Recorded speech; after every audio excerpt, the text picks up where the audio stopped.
Happy Monday, chikahan mga kapuso! Definitely happier ang Phil-Am singer na si Olivia Rodrigo at ang Philo-Livies, kasunod ng concert ng popstar sa bansa. Nagka-ultimate fangirl experience pang isa sa nanood dahil sa kanyang ginawang sash. Makichika kay Aubrey Carampel. I cannot tell you how special tonight is, and I'm so thankful you're here. Salamat po!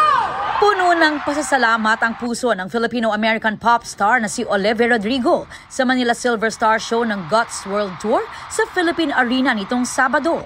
Nakising along ang libo-libong Philo-Livies sa hit songs ni Olivia gaya ng Driver's License, Deja Vu, Vampire at marami pang iba. Sabi pa ni Pinsan, I learned how to say, proud Pinoy ako? Sa isang IG post, sinabi ni Olivia na most special show and most memorable trip ang kanyang first time na pag-uwi sa Pilipinas. Nagpasalamat siya sa warm welcome at pagmamahal ng mga Pinoy.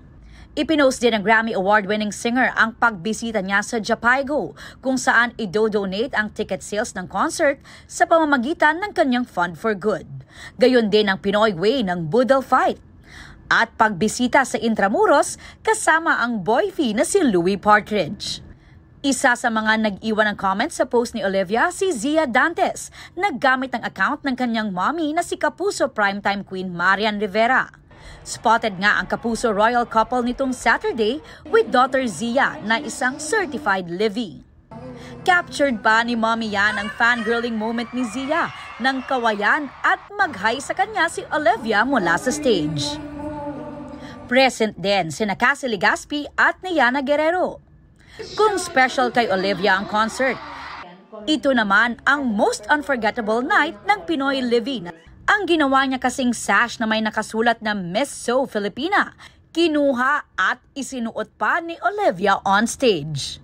Ang surreal moment na capture daw ng kanyang kapatid na may more than 600,000 views na ngayon sa TikTok. As in, pagkakita niya po, sabi niya, oh, can I have that sash? Tapos yun, pinaabot niya po dun sa parang may guard po dun. Tapos yun, sinuot niya po in front of everyone. Tapos yun po, makagulgul na ka dun sa baba. One of the luckiest living araw si Vina dahil sa kanyang ultimate fangirl experience. Parang all the stars aligned na meant to be po talaga na nandun ako at that moment and nakita niya nga po. So sobrang saya lang po talaga. Sabi ngayon ng Philo-Livies, come back again, Pinsan! Aubrey Carampel, updated sa showbiz happenings.